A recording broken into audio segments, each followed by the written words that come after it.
We are thrilled to announce Rooted's new book with New Growth Press, The Jesus I Wish I Knew in High School, Asian American Edition.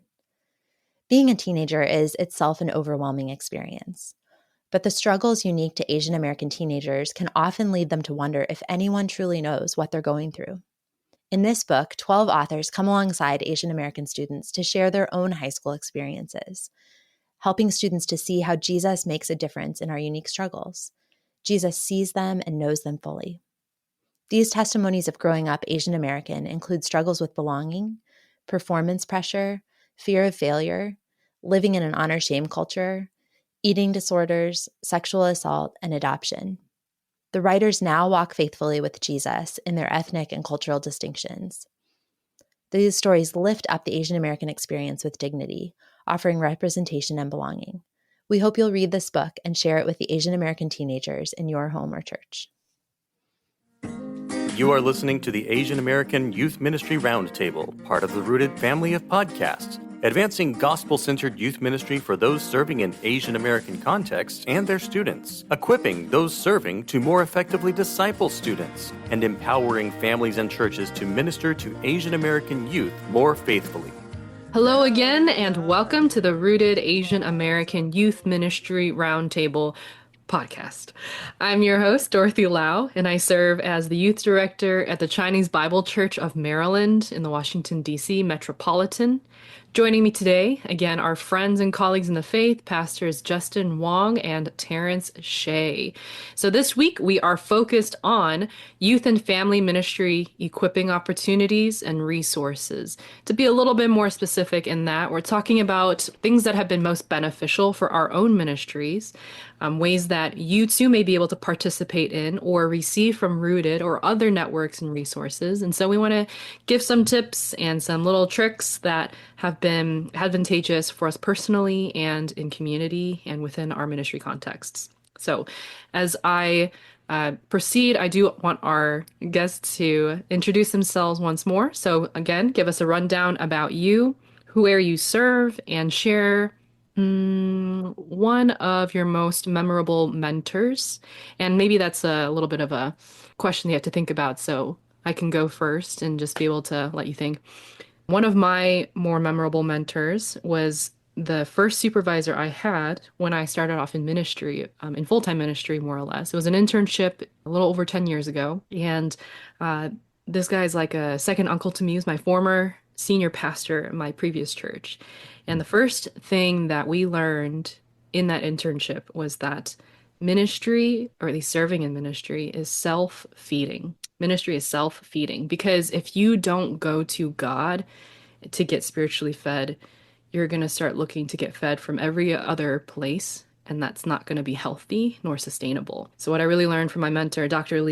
Andrew Lee, he was someone who really challenged me to take ownership of my faith, because not just anyone's going to own your faith. You really have to take ownership for yourself and to feed yourself and go to God directly. So Dr. Lee is one of my most memorable mentors. And certainly we could say that our very own Danny Kwan is a great mentor as well. Very caring, just very endearing. And thank you, Danny, for leading us so diligently each day. But how about you, Justin? Would you like to share about yourself, where you serve, and a memorable mentor? Hello, everybody. My name is Justin Wong. I am here in Houston, Texas, where I serve as youth pastor. One of my most memorable mentors, can I say my dad? Yeah. Right? Okay. Yeah. So, and again, I think as a kid, I never appreciated this. He's been a pastor all my life. And so the silly thing was, in the beginning, the mentoring was, hey, the church is our responsibility. Go turn off all the lights in the building as I finish up work. And so, I mean, he just did that. And I remember, I think that taught me to know the building inside out. I knew every door. I knew everything.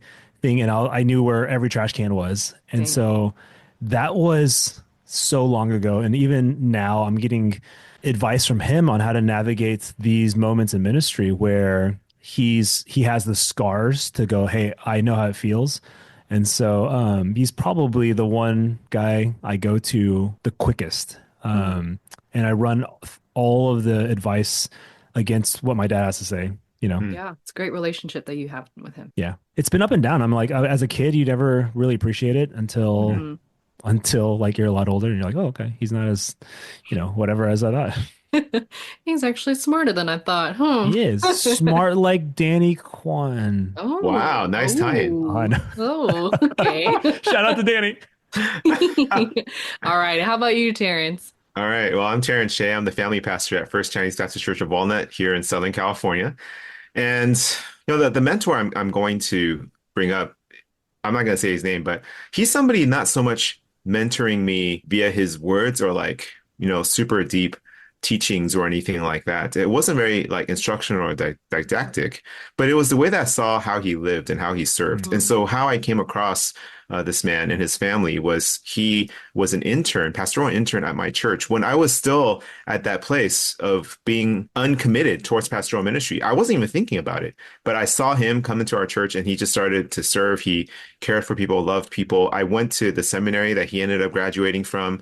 But the one part that I think about his life that was meaningful towards me, besides seeing his hands, kind of getting dirty at work and just being faithful, it was just how much he loved his family, Yeah. the ways in which he cared about his children, the ways in which he loved his wife. And this really came out probably about a decade later, if not even more, when I was already pastoring, but then something happened to his wife physically to where she just had a really traumatic, like, incident in her life, and her health has not been the same ever since.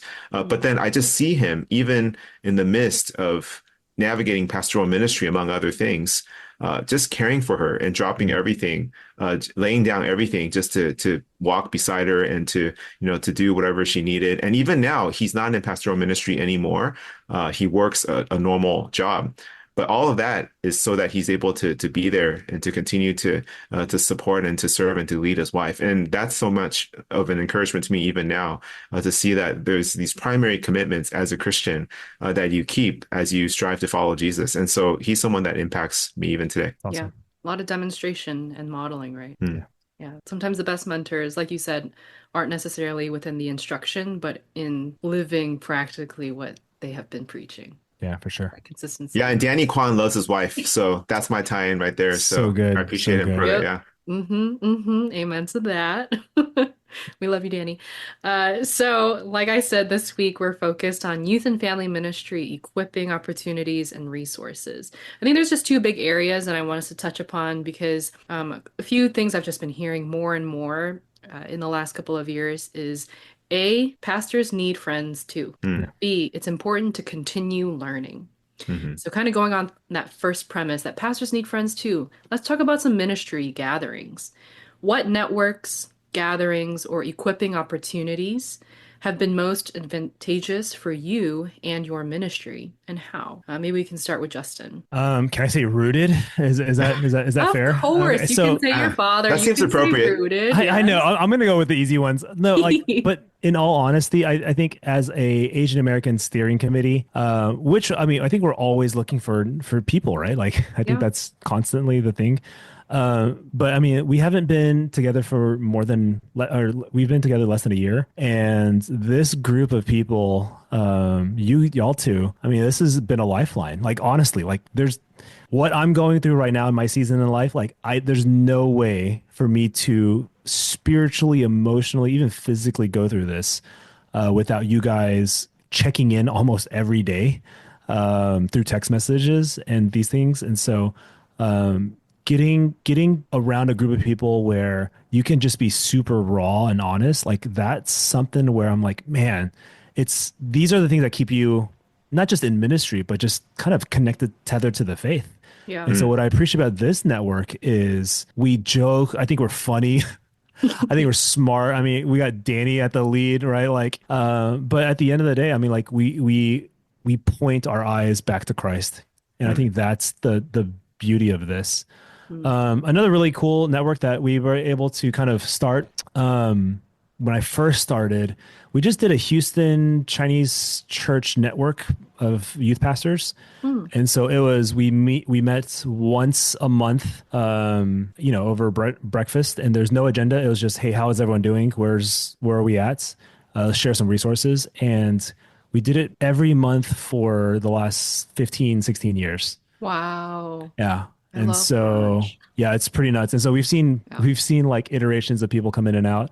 It's good accountability to see for sure. who's dating who in which youth group and stuff. Oh, we That's do. right. It's yeah, who's going to whose prom? Like, oh That's yeah, right. Well, absolutely. woo. Full accountability. One church. Yeah, Yes, this yes, is primary accountability. stuff. It's absolutely. So, A anyways, lot of tea. that group has also been a lifeline, right? And so, Yeah. local, and we make sure we do events together so that Mm. our students know that there are other gospel minded ministries in this area. So we're not in competition. Yeah, for sure. That's so good that ministries support each other's ministries Yeah. because I would never want for my students even or like my youth pastor friends in the area to think like we're competing for our kids. Like Yeah. actually no, like we Yeah. can support each other in good, healthy ways and root for each other because what's more important is that we're encouraging our students to pursue the Lord and the Yeah. gospel.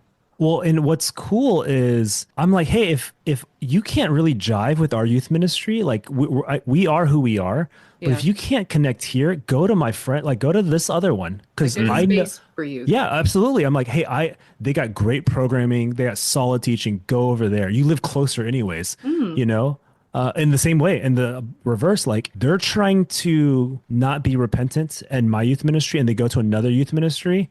We have that accountability there Oh, too. Like hey, yep. watch out for this, and just hey, shepherd them this way. And so again, Mm. we have this like mutual understanding that hey, the biggest benefit for our students is growth, right? Yeah, Maturity, that's gospel beautiful. centrality, and so we're not in competition, collaboration. Yeah. Ooh, love that. Love that. How about you, Terrence? Yeah, I mean, pursuing pastoral friendship is so important. A lot of times, what we want for our own students, what we want for our own church members, our own leaders, we don't have the opportunity to experience it ourselves. A lot of times we Mm. operate and we serve in islands, and maybe depending on like the culture we have within the staff or even within the church, that might even be preferred, for us to be platformed solo in some ways and not share life with others. So, I mean, that's so important down to the ground of having those key relationships that we are able to receive prayer, we're able to share encouragements and hardships. And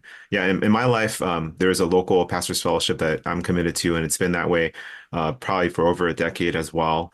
And people come in and out, but the point is, if you're local, then there's that opportunity. And then it kind of goes out regionally, nationally, denominationally, but then also definitely through, our connections here in Rooted and, ways in which, we have a space, as Asian American pastors and leaders in this particular ministry. It's been wonderful to be able to walk into a room and know that when you bring up a situation, you would have everyone nodding their heads going, oh yeah, I know what you're talking Yep. about. Yeah. Without having to explain a lot of context or define terms.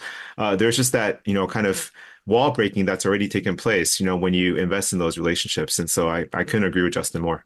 Yeah. By the way, you guys are listening. Terrence is like the CEO of networking, The and so CEO, yeah, oh yeah, easy. I And like so that. Yeah, we'll wow. get you a shirt next time. Yeah, No, yeah. Terrence, like you're so good at it, man. Like everywhere. I mean, you want to be involved. You're so connected, and it's just been really a blessing to get to know you and your love for coffee and the Dodgers. Yeah, man, I thought you were it's gonna all say about love the for coffee. God, but no, you said love for coffee. Yeah, you're not even Yeah, lying, what? so that's cool. Hey, that's how much we know each other now. That's true. That's true. This is true. Yes.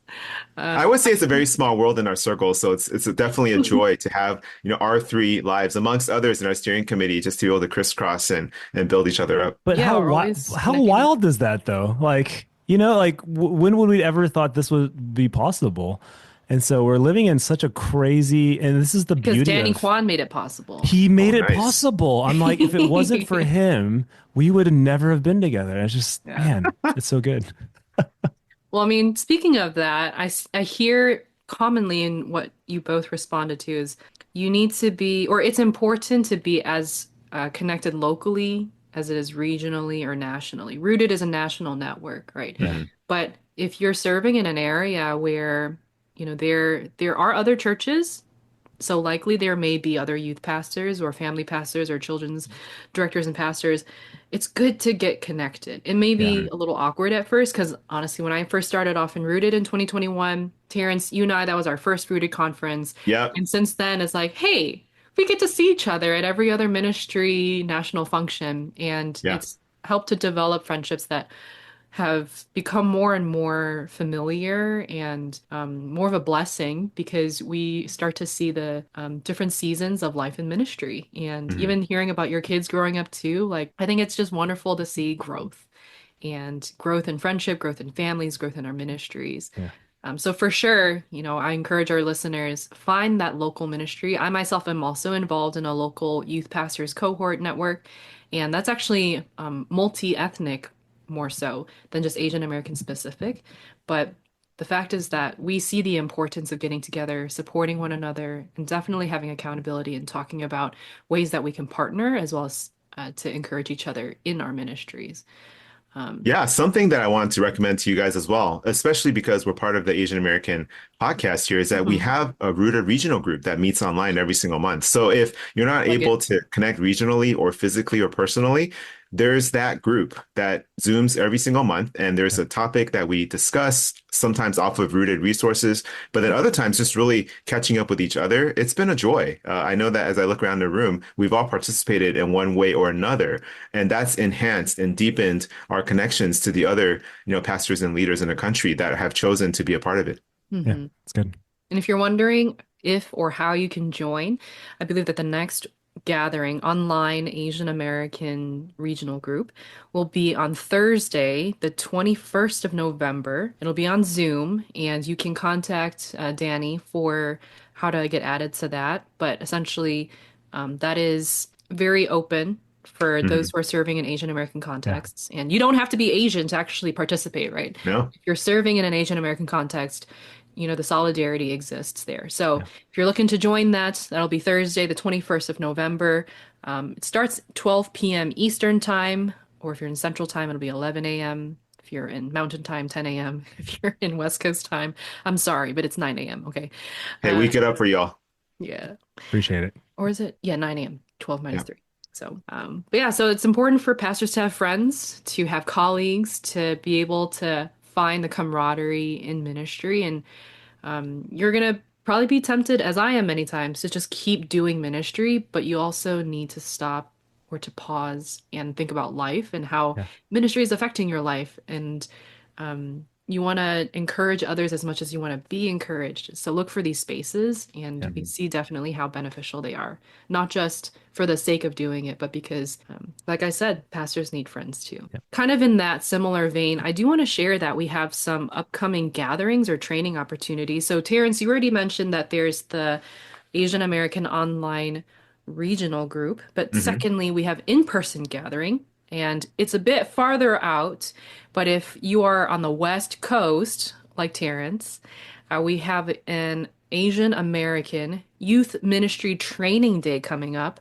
And that'll be Saturday, the 15th of March, 2025. It's just, Mhm. oh my gosh, it's almost 2025. But Crazy. that's Saturday, the 15th of March, 2025, at Living Hope Community Church in Brea, California. So, my West Coast friends, if you are in or around that area and you're looking to get trained, bring your volunteers, we wholly encourage that you check out that opportunity. You can definitely look for it on, I believe, the Rooted website, if I'm not mistaken.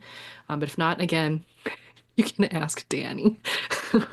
He's gonna get so many emails after this podcast. That's right. You're Do welcome, it. Do it. Danny. Please. Please do it to him. But honestly, as much as we can be cheeky about this, Rooted is here to serve you, our fellow youth pastors and ministers, and we want to make sure that we're able to provide and put out as much content and curriculum for you and for your ministries. Because honestly, to quote one of our other Asian American Steering Committee members, we always have to do the work of contextualization. Mm. However, the ministries or the resources that we're really trying to help you with is like we're doing the work of contextualization. You might have to take it a step further for your specific context, but we really want to do diligence to provide what is useful and helpful for Asian American ministries. Mhm. So, speaking again of content and curriculum, my brothers, what do you guys know of Rooted curriculum or content, or what resources do you guys use for your churches and ministries? Any suggestions for our hearers? Let's start with you, Terrence. Terrence, you do a mentoring cohort, don't you? Yeah, there's an ongoing Asian American mentoring cohort. And it's been a joy. It's a group of people that are committed to a particular curriculum that actually has specific outcomes that they're being trained to produce for the sake of their ministry and also for the sake of its development at home in their churches. But then it's done in a cohort format so that there are online group Zoom calls, and then there's also one-on-one phone calls every single month to be able to touch base and go specific as it relates to the session topics. But then also you see the opportunities just for, kind of pastoral care and listening and counseling in those particular phone calls and opportunities to reconnect. So yeah, that's been ongoing, and that's been a really helpful thing. In fact, it's been great to be able to see, some of the mentees and the people connected through the cohort meet in person, and to be able to then, continue to, to encourage one another in real life. Did you see any of those individuals at this past year's Rooted conference? There was one that came this past year. There were a couple that came last year, and that's not to be taken lightly because people travel far, to come to these conferences. So yeah, they do show up. And same thing, with the Rooted regional groups that meets online. They come to the conference a lot of times because they connect online and they want to meet in person. So at the end of the day, being able to see each other face to face is, such a great help. For sure. Yeah. Okay. How about you, I think Justin? in terms of curriculum, I mean, so we started youth ministry fairly early. We had no clue back then We what used the to do. Bible. Well, yes. And again, we did youth ministry pre-internet too. Yeah. Take us on an Eras tour, Justin. Take us Dude, on it. so back then you would actually have to photocopy lessons that you would buy from whatever. That Zondervan book, Dude, this is just, and you had to copy and you had to literally cut and paste. So, anyways, so we had to create our own, right? And again, I think most youth pastors, a lot of church folk, we don't have education in our background. We don't have pedagogy, we don't have these type of things. So when again, this is it. Yes, we're part of Rooted, but when you come from an educational standpoint, a pedagogical standpoint, they have these things called scope and sequences here on their websites that allows you to have year-long studies into things that actually make sense. And so I know the fad right now, especially for youth ministry, is to take the hot topic and just kind of zero in on that. Now, I don't think there's anything wrong with that, but I think what is good with the Rooted curriculum is it provides the theological basis, the doctrinal basis in order to hit those hot topics, because the hot topics will change no matter what. But to have a theological basis, and then again, the reason why Rooted is a little bit unique is because in their writing of curriculum, they have the 5 pillars embedded all within it. So even though you have a lesson on Genesis, you're thinking through how do you do parent integration? How do you do, multi-generational, all these type of things. And so with that in mind, the writers are considering the 5 pillars. And so I had no clue what to look for in the curriculum, starting off. I just go, hey, is this easy to teach? Can I give this to my leaders? But I didn't know the whole what are some focal points? What are some theological basis? How do I, think through this exegetically? The authors throughout Rooted have that kind of professionalism, and they're good writers, right? There's editors and everything behind it. And so you can trust it. We use it all the time. And so you young guys now, man, just take advantage of the internets, where the interwebs. We had to scour the books in the libraries and we had to photocopy them for 50 cents a piece. Yeah. Anyways, Y'all can pull up a PDF on your phone, but before we had to share the bound books. Oh yeah. Yeah. So I want to highly recommend the family discipleship curriculum and other Rooted Reservoir options too, because they're just really good. They're usually, videos that are fairly manageable to watch in one sitting. They go as short as 8 to 10 minutes to some that are maybe longer, 20 to 30 minutes on a topic or on a particular issue. But in terms of the target audience, I mean, it's for parents, it's for volunteers. There are modules for pastors and senior pastors. They're just really helpful for the sake of educating on a broad level. Because a lot of times when you're bringing these topics, as it relates to gospel centeredness, as it relates, to partnering with parents, or even, how do you intentionally, philosophically shape the minds and hearts of students? When it comes from you, it's different than when it comes from maybe a third party source where you could kind of take it apart and kind of analyze it, but the attention's not on you. So there's just a lot of helpful resources that are done by people that have a lot of credibility and experience, that then if you apply and kind of integrate those resources into opportunities to discuss, to plan, and to dream a little bit, it really goes a long way. So for me, I use quite a bit of what we find in Rooted Reservoir and finding discipleship stuff to train parents, to inform pastors, and also to come alongside to encourage and equip volunteers. I will address that.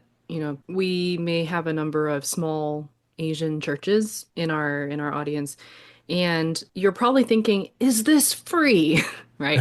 I do want to address that, as comical as a question that could be, or legitimate, of course, is sometimes good resources, you're going to have to invest in it. Yeah. And I really do appreciate, like Terrence said, the resources that Rooted puts out, because you don't necessarily have to question the theological integrity of what you are able to use to read. I remember thinking about just simply thinking about using Rooted's curriculum, like their Bible study curriculum. And I had some high school seniors who were interested in leading a Bible study over the summer for returning or potential student leaders. And they ended up choosing the book of Ephesians, and in part because I encouraged them to, since that was a free resource at the time. Mhm. So with Rooted coming up with the free Ephesians resource, that's right, you heard it, free 99, Ephesians Nice. Bible study resource. That was actually super helpful for the students because it included, right, like a summary of the study, discussion questions, even an icebreaker question, further points for study or historical background context, etc. This is really well compiled. Again, you may have to do the extra step of contextualization for your ministries, but the fact that this is a resource that you don't have to question, it saves time and it saves a lot of a headache and just trying to look for more resources. But those resources are out there. If you want to expand further, you may have to invest in it. Maybe talk to your church to see if they can cover the cost of that. I will say that for those who may look into writing with Rooted or may serve on one of the leadership bodies, one of the pleasant perks of that is having a more affordable cost on some of those curriculum resources. So any other resources or content that come to mind for you guys? I think another one I just considered is Right Now Media. That's been a big one. Yeah. A lot of videos or graphics, etc. But I mean, other than that, I know that Rooted is probably one of the top producers of biblical content curriculum for youth and family ministry. So Yeah. that's a big note right there too. So Yeah. I mean, I appreciate. So I'm a podcast guy. I you run. are? I do 5 to Totally. 7. I do about 5 to 7 a day. Wow. Yeah. So some of my favorites really, it's. I hate listening to myself, but I do True. love our podcast. I think we're pretty good. But no, Oh, Danny. Man, Danny's the mastermind, right? So promo code Danny Kwan. I do appreciate Knowing Faith. Those three running a lot of that type of stuff, and so they have good series. And then the Family Discipleship Podcast is part of their kind of network, and so I use a lot of their stuff. Tiny Theologians is probably pretty new too, and so they have like a kids one. But I hear that Rooted is coming up with their own parenting vein and venue and stuff. I know they're releasing a lot of stuff in that line. So I would definitely just make sure you bookmark and follow whatever's coming out from Rooted. Yeah. Yeah. And so, and also, sorry, one more thing. Don't, in terms of like curriculum, continuing, like equipping and stuff, like don't skip out on whether it's seminary or certificate courses. I mean, there's so much resources now that allows the youth minister or the leader or even the parent to continue to learn, right? And again, I'll challenge myself, hey, every 5 years, just go back to the basics. Like go do an Old Testament, New Testament survey course. And even for us who've finished seminary and stuff, like it's always good to kind of revisit certain things just because, hey, maybe we just didn't have a certain level of understanding at that time that we took it. And so it's so much easier now to get continuing education than it was 10, 15 years ago, obviously. So don't sleep on that type of stuff. Amen. How about you, Terrence? Any other recommendations, resources that you would point our listeners to? I mean, I think maybe a broader branch to consider in terms of bolstering, your both philosophy, but then also kind of practical skills, would be, readings and resources in the area of biblical counseling, as it Yeah. relates to Yeah. how do you engage scripture with the heart? How do you talk to someone? How do you listen, pay attention as they're going through hardship? How do you pray for people? Those are very pastoral, but then also very youth ministry related, skills and also helpful information. So I would just generally venture into those areas to explore. And if you actually look at our Rooted Reservoir or Rooted articles, there's a lot that's written from that perspective of focusing on the heart rather than just behavior. And I kind of opens up the doors, to how you can continue to grow in that area. Can I plug a book real quick or two books? Sure. So one of our favorite books that we use and give to our students and parents is the book called Anxiety: Finding the Better Story. It's by Liz, Ooh, yeah. and she's one of the writers and authors for Rooted. And it's we have that stocked all the time, and students, and it's a 31-day devotional, so it's very accessible, and it's a easy kind of hand-out book for beginner but also people dealing with some really serious stuff. Yeah. Another book that I think is pretty good that you probably should have, it's called The Jesus I Wish I Knew in High School, the Asian American edition. Oh. Yeah, that's a Nice. really good resource. Sounds familiar. It is. It's you should have it. You should look at it. It's a compiled stories and anecdotes and testimonies of people that you might hear, and but it's ministerial, pastoral, very, very worth your while. I think it goes without saying, but I'll still say it, that there's so much importance to continuing to be a lifelong learner.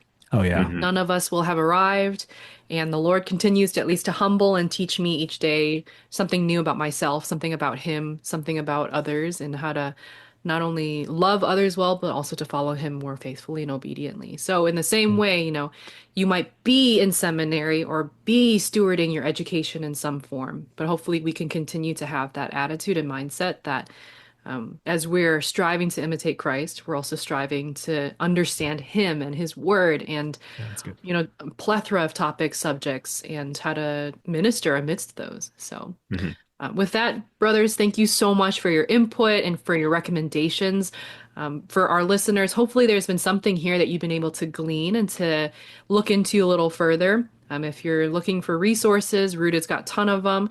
But of course, we do encourage you to be faithful in the vision that you have cast for your ministries and how to look for those resources that could be in alignment with your churches and your faith, your statements of faith, but also hopefully finding the resources that will be most beneficial for you and your students. With that said, thank you so much for listening today to the Rooted Asian American Youth Ministry Roundtable podcast. We look forward to the next time that we get to chat, and until then, may God bless you and keep you as we all trust in the death and resurrection of Christ to transform our homes and our churches and communities. Be sure to follow this podcast on Apple Podcasts or Spotify, but you can also find us on Instagram at The Rooted Ministry. Thank you for listening to the Asian American Youth Ministry Roundtable, part of the Rooted family of podcasts. You can go even deeper into gospel-centered, Bible-saturated youth ministry by listening to our other podcasts, including the Rooted Youth Ministry Podcast and the Rooted Parent Podcast. Find them all at rootedministry.com.